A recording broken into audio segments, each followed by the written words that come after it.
ರಾಜ್ಯ ಕಾಂಗ್ರೆಸ್ನಲ್ಲಿ ಇದೀಗ ಕೋಲ್ಡ್ ವಾರ್ ಮಾತ್ರ ನಿಲ್ತಾ ಇಲ್ಲ. ಡಿಸಿಎಂ ಡಿಕೆಶಿ ವಿರುದ್ಧ ದಲಿತ ಸಚಿವರು ಕೆರಳಿದ್ದಾರೆ. ರಾಜ್ಯ ಕಾಂಗ್ರೆಸ್ನಲ್ಲಿ ಇದೀಗ ಕೋಲ್ಡ್ ವಾರ್ ನಿಲ್ತಾ ಇಲ್ಲ. ಡಿಸಿಎಂ ಡಿಕೆ ಶಿವಕುಮಾರ್ ವಿರುದ್ಧ ದಲಿತ ಸಚಿವರು ಇದೀಗ ಕೆರಳಿ ಕೆಂಡಾಮಂಡಲವಾಗಿದ್ದಾರೆ. ದಲಿತ ಸಮಾವೇಶ ಮೂಲಕ ಶಕ್ತಿ ಪ್ರದರ್ಶನಕ್ಕೆ ಈಗಾಗಲೇ ಸಜ್ಜಾಗ್ತಾ ಇದ್ದಾರೆ ಎನ್ನುವ ಮಾಹಿತಿ ಸಿಗ್ತಾ ಇದೆ. ಹೈಕಮಾಂಡ್ ಮುಂದೆಯೂ ಕೂಡ ಪರೇಡ್ಗೆ ಹಿರಿಯರು ಪ್ಲಾನ್ ಅನ್ನ ಮಾಡಿಕೊಳ್ತಾ ಇದ್ದಾರೆ ಎನ್ನುವ ಮಾಹಿತಿ ಸಿಗ್ತಾ ಇದೆ. ರಾಜ್ಯ ಕಾಂಗ್ರೆಸ್ನಲ್ಲಿ ಇದೀಗ ಕೋಲ್ಡ್ ವಾರ್ ದಿನದಿಂದ ದಿನಕ್ಕೆ ಹೆಚ್ಚಾಗ್ತಾ ಇದೆ, ನಿಲ್ತಾ ಇಲ್ಲ. ಡಿಸಿಎಂ ಡಿಕೆ ಶಿವಕುಮಾರ್ ವಿರುದ್ಧ ದಲಿತ ಸಚಿವರು ಕೆರಳಿದ್ದಾರೆ ಎನ್ನುವ ಮಾಹಿತಿ ಸಿಗ್ತಾ ಇದೆ. ದಲಿತ ಸಮಾವೇಶ ಮೂಲಕ ಶಕ್ತಿ ಪ್ರದರ್ಶನಕ್ಕೆ ಈಗಾಗಲೇ ಸಜ್ಜಾಗಿದ್ದಾರೆ ಎನ್ನುವ ಮಾಹಿತಿ ಸಿಗ್ತಾ ಇದೆ. ಹೈಕಮಾಂಡ್ ಮುಂದೆಯೂ ಪರೇಡ್ಗೆ ಹಿರಿಯರು ಪ್ಲಾನ್ ಅನ್ನ ಮಾಡಿಕೊಳ್ತಾ ಇದ್ದಾರೆ ಎನ್ನುವ ಮಾಹಿತಿ ಕೂಡ ಇದೀಗ ಸಿಗ್ತಾ ಇದೆ. ಇನ್ನು ಕಾಂಗ್ರೆಸ್ನಲ್ಲೂ ಕೂಡ ಕುರ್ಚಿ ಕಾದಾಟ ದಿನದಿಂದ ದಿನಕ್ಕೆ ಹೆಚ್ಚಾಗ್ತಾ ಇದೆ. ಇದೇ ವಿಚಾರಕ್ಕೆ ಸಂಬಂಧಪಟ್ಟಂತೆ ಕೆಲವು ನಾಯಕರು ಏನಿದ್ದಾರೆ, ಕಾಂಗ್ರೆಸ್ನ ಕೆಲವು ನಾಯಕರು ಒಬ್ಬೊಬ್ಬರು ಒಂದೊಂದು ರೀತಿಯ ಹೇಳಿಕೆಯನ್ನ ನೀಡ್ತಾ ಇದ್ದಾರೆ. ಕೆಪಿಸಿಸಿ ಅಧ್ಯಕ್ಷರ ಬದಲಾವಣೆಯನ್ನ ಮಾಡಬೇಕು ಎಂಬ ವಿಚಾರ ಕೂಡ ಪ್ರಸ್ತಾಪ ಆಗಿತ್ತು. ಈಗಾಗಲೇ ಹಲವು ಗೌಪ್ಯ ಸಭೆಯನ್ನ ಮಾಡ್ತಾ ಇದ್ದಾರೆ ಹಿರಿಯ ಸಚಿವರು ಕಾಂಗ್ರೆಸ್ ಪಾಳ್ಯದಲ್ಲಿ. ರಾಜನಹಳ್ಳಿ ಮಠದಲ್ಲಿ ಹಿರಿಯ ಸಚಿವರು ಒಂದು ರಹಸ್ಯ ಸಭೆಯನ್ನ ಕೂಡ ನಡೆಸ್ತಾ ಇದ್ದಾರೆ. ಸತೀಶ್ ಜಾರಕಿಹೊಳಿ, ರಾಜಣ್ಣ, ಮಹದೇವಪ್ಪ, ಪರಂ ಈ ಕುರಿತು ಚರ್ಚೆಯನ್ನು ನಡೆಸಿದ್ದಾರೆ ಸಭೆ ವಿಚಾರವಾಗಿ. ಮತ್ತೊಂದು ಕಡೆ ಬೆಂಗಳೂರಿನಲ್ಲಿ ಖರ್ಗೆಯನ್ನ ಭೇಟಿಯಾಗಿದ್ರು ಪರಮೇಶ್ವರ್ ಅವರು. ಈಗಾಗಲೇ ಗೃಹ ಸಚಿವ ಪರಮೇಶ್ವರ್ ಅವರು ದೆಹಲಿ ಭೇಟಿಗೆ ಅವಕಾಶವನ್ನ ಕೇಳಲು ಕಸರತ್ತನ್ನ ಮಾಡ್ತಾ ಇದ್ದಾರೆ ಸಚಿವರು ಎನ್ನುವ ಮಾಹಿತಿ ಸಿಗ್ತಾ ಇದೆ. ಏನು ಕೆಪಿಸಿಸಿ ಅಧ್ಯಕ್ಷರ ಬದಲಾವಣೆಯ ವಿಚಾರವಾಗಿ ಈಗಾಗಲೇ ರಾಜ್ಯದಲ್ಲಿ ಸಾಕಷ್ಟು ಸಂಚಲನವನ್ನ ಮೂಡಿಸ್ತಾ ಇದೆ. ಇದೇ ವಿಚಾರಕ್ಕೆ ಸಂಬಂಧಪಟ್ಟಂತೆ ಈಗಾಗಲೇ ಸಾಕಷ್ಟು ನಾಯಕರು ಪ್ರತಿಕ್ರಿಯೆಯನ್ನ ನೀಡಿದ್ರು. ಪರಮೇಶ್ವರ್ ಸೇರಿದಂತೆ ಸಾಕಷ್ಟು ನಾಯಕರು ಪ್ರತಿಕ್ರಿಯೆಯನ್ನ ಕೂಡ ನೀಡಿದ್ರು.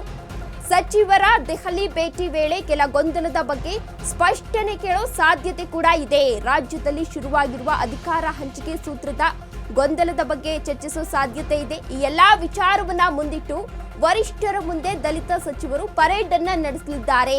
ಇಂದು ಎಐಸಿಸಿ ಪ್ರಧಾನ ಕಾರ್ಯದರ್ಶಿ ಭೇಟಿಗೆ ಸತೀಶ್ ಜಾರಕಿಹೊಳಿ ತಯಾರಿಯನ್ನ ಕೂಡ ನಡೆಸ್ತಾ ಇದ್ದಾರೆ.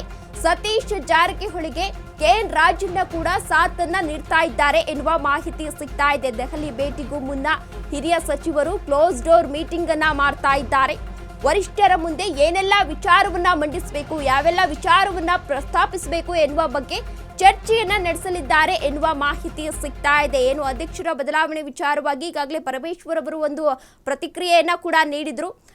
ಏನು ಡಿಸಿಎಂ ಡಿಕೆ ಶಿವಕುಮಾರ್ ಅವರು 2 ಹುದ್ದೆಯನ್ನ ಈಗಾಗಲೇ ನಿಭಾಯಿಸ್ತಾ ಇದ್ದಾರೆ. ಆದ್ರೆ ಅವರಿಗೆ ಒಂದು ಹುದ್ದೆ, ಯಾವ್ದಾದ್ರು ಒಂದು ಹುದ್ದೆನಾದ್ರೂ ಅವರು ಬಿಟ್ಕೊಡ್ಬೇಕು. ಯಾಕೆಂದ್ರೆ 2 ಹುದ್ದೆಯನ್ನ ನಿಭಾಯಿಸೋದು ತುಂಬಾ ಕಷ್ಟ ಆಗುತ್ತೆ. ಆದ್ರಿಂದ ಯಾವ್ದಾದ್ರು ಒಂದು ಹುದ್ದೆಯನ್ನ ಬಿಟ್ಕೊಡ್ಬೇಕು ಎಂಬ ಮಹದಾಸಿಗೆನ ಹೊರಹಾಕಿದ್ರು. ಇನ್ನು ಅದೇ ವಿಚಾರಕ್ಕೆ ಸಂಬಂಧಪಟ್ಟಂತೆ ಈಗಾಗಲೇ ಡಿಸಿಎಂ ಡಿಕೆ ಶಿವಕುಮಾರ್ ಅವರು ಕೂಡ ಈಗಾಗಲೇ ಪ್ರತಿಕ್ರಿಯೆಯನ್ನ ನೀಡಿದ್ರು.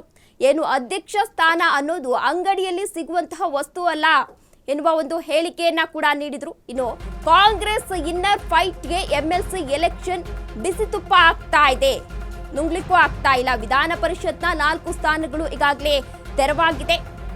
ಈ ಸ್ಥಾನಗಳಲ್ಲಿ ತಮ್ಮ ಆಪ್ತರ ಪ್ರತಿಷ್ಠಾಪನೆಯನ್ನ ಮಾಡಲು ಕಸರತ್ತು ಮಾಡ್ತಾ ಇದ್ದಾರೆ. ಕಾಂಗ್ರೆಸ್ನ ಹಿರಿಯ ನಾಯಕರಿಂದ ಈಗಾಗಲೇ ರಣತಂತ್ರ ಕೂಡ ಶುರುವಾಗಿದೆ. 4 ಸ್ಥಾನಗಳಿಗೆ ನಾಮನಿರ್ದೇಶನವನ್ನ ಮಾಡಲಿದೆ ಸರ್ಕಾರ ಎನ್ನುವ ಮಾಹಿತಿ ಸಿಗ್ತಾ ಇದೆ. ಈಗಾಗಲೇ ಎಲೆಕ್ಷನ್ಗೆ ತಯಾರಿಯನ್ನ ಕೂಡ ನಡೆಸ್ತಾ ಇದ್ದಾರೆ. 4 ಸ್ಥಾನಗಳಿಗೆ ನಾಮನಿರ್ದೇಶನವನ್ನ ಮಾಡಲಿದೆ ಸರ್ಕಾರ ಎನ್ನುವ ಮಾಹಿತಿ ಕೂಡ ಸಿಗ್ತಾ ಇದೆ. ಇನ್ನು ಕಾಂಗ್ರೆಸ್ ಇನ್ನರ್ ಫೈಟ್ಗೆ ಎಂಎಲ್ಸಿ ಎಲೆಕ್ಷನ್ ಅನ್ನೋದು ಬಿಸಿ ತುಪ್ಪ ಆಗಿದೆ. ವಿಧಾನ ಪರಿಷತ್ನ 4 ಸ್ಥಾನಗಳು ಈಗ ತೆರವಾಗಿದೆ.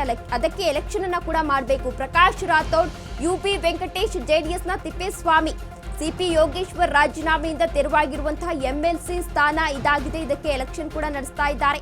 ಆಪ್ತರಿಗೆ ಪಟ್ಟ ಕಟ್ಟಲು 3 ಪವರ್ ಸೆಂಟರ್ಗಳಿಂದ ತಂತ್ರಗಾರಿಕೆಯನ್ನ ಮಾಡಲಾಗ್ತಾ ಇದೆ. Mallikarjun Kharge, CM Siddaramaiah, DCM DK Shivakumar ಯಾರಿಗೆ ಪಟ್ಟವನ್ನ ಕೊಡಬೇಕು ಎಂದು ಸರ್ಕಸ್ ಮಾಡ್ತಾ ಇದ್ದಾರೆ. ಖಾಲಿಯಾಗಿರೋ 4 ಸ್ಥಾನಗಳಿಗೆ ಡಜನ್ ಆಕಾಂಕ್ಷಿಗಳಿದ್ದಾರೆ. ಅಂದ್ರೆ 12 ಜನ ಆಕಾಂಕ್ಷಿಗಳಿದ್ದಾರೆ. ಮಾಜಿ ಎಂಎಲ್ಸಿ ಅರವಿಂದ್ ಕುಮಾರ್ ಅರಳಿ, ಪುಷ್ಪಾ ಅಮರ್ನಾಥ್ ಸೇರಿದಂತೆ ಸಾಕಷ್ಟು ಆಕಾಂಕ್ಷಿಗಳಿದ್ದಾರೆ. Raghunandan Ramanna, Vinay Karthik, Balaraj Nayak, Rani Satish, VS Ugrappa, BL Shankar, UB Venkatesh ಸೇರಿದಂತೆ ಸಾಕಷ್ಟು ನಾಯಕರು ಇದೀಗ ರೇಸ್ ನಲ್ಲಿ ಇದ್ದಾರೆ. ತಾವು ಕೂಡ ನಮಗೂ ಕೂಡ ಸ್ಥಾನವನ್ನ ಕೊಡಿ ಎಂದು ಈಗಾಗಲೇ ರೇಸ್ ನಲ್ಲಿ ಇದ್ದಾರೆ. ನಾಮ ನಿರ್ದೇಶನಕ್ಕಾಗಿ ಜಾತಿ ಸಮೀಕರಣದ ಒತ್ತಡ ಕೂಡ ಇದೆ ಎನ್ನುವ ಮಾಹಿತಿ ಸಿಗ್ತಾ ಇದೆ. ಸಣ್ಣ ಸಣ್ಣ ಸಮುದಾಯಕ್ಕೆ ಮಣೆ ಹಾಕಿ ಎನ್ನುತ್ತಿದ್ದಾರೆ. ಸಿಎಂ ಸಿದ್ದರಾಮಯ್ಯನವರ ಬಣ ಎನ್ನುವ ಮಾಹಿತಿ ಸಿಗ್ತಾ ಇದೆ. ಪ್ರಾದೇಶಿಕವಾರು ಮಣೆ ಹಾಕಬೇಕು ಎಂದು ಕೆಲವರಿಂದ ವಾದವನ್ನ ಕೂಡ ಮಾಡ್ತಾ ಇದ್ದಾರೆ. 3 ಪವರ್ ಸೆಂಟರ್ಗಳಿಂದ ಜಾತಿ ಸಮೀಕರಣಕ್ಕೆ ಈಗಾಗಲೇ ಚಿಂತನೆಯನ್ನ ಕೂಡ ನಡೆಸ್ತಾ ಇದ್ದಾರೆ. ದಲಿತ ಬಲಗೈ ಒಕ್ಕಲಿಗ ಒಬಿಸಿಗೆ ಮಣೆ ಹಾಕಲು ಪವರ್ ಸೆಂಟರ್ ಈಗಾಗಲೇ ಪ್ಲಾನ್ ಅನ್ನ ಮಾಡ್ಕೊಳ್ತಾ ಇದೆ. ದಲಿತ ಬಲಗೈ ಕೋಟಾದಡಿ ಅರವಿಂದ್ ಕುಮಾರ್ ಹರಳಿ, ಪುಷ್ಪ ಅಮರ್ನಾಥ್ ಸರ್ಕಸ್ನಲ್ಲಿ ಇದ್ದಾರೆ. ಪ್ರಕಾಶ್ ರಾಥೋಡ್, ಬಾಲರಾಜ್ ನಾಯ್ಕ ಹೆಸರು ಚಾಲ್ತಿಯಲ್ಲಿದೆ ಎನ್ನುವ ಮಾಹಿತಿ ಕೂಡ ಸಿಗ್ತಾ ಇದೆ. ಒಕ್ಕಲಿಗ ಕೋಟಾದಡಿ ರಘುನಂದನ್ ರಾಮಣ್ಣ, ವಿನಯ್ ಕಾರ್ತಿಕ್, ಇನ್ನು ಆರತಿ ಕೃಷ್ಣ, ಬಿಎಲ್ ಸಂತೋಷ್ ಹೆಸರುಗಳು ಕೇಳಿ ಬರ್ತಾ ಇವೆ ಎನ್ನುವ ಮಾಹಿತಿ ಸಿಗ್ತಾ ಇದೆ. ಒಬಿಸಿ ಕೋಟಾದಡಿ ಸಿಎಂ ಆಪ್ತ ಪತ್ರಕರ್ತರ ಹೆಸರು ಕೂಡ ಚಾಲ್ತಿಯಲ್ಲಿದೆ.